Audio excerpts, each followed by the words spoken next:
Новый год – это время чудес, встреч с самыми близкими и, конечно же, подарков. По инициативе депутата Илтюмена Олега Маркова магазин слуховых аппаратов «Мир слуха» подарил Светлане Пенигиной цифровой слуховой аппарат с выделением речи и гашением громких сигналов.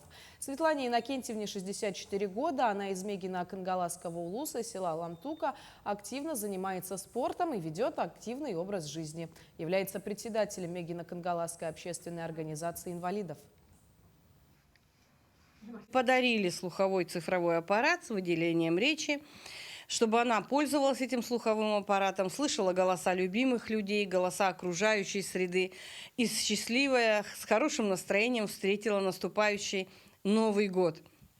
В наступающем 2024 году наша компания «Мир слуха» из ТИГТ от всей души поздравляет жителей республики, города Якутска и желает всем здоровья, счастья, благополучия, мира.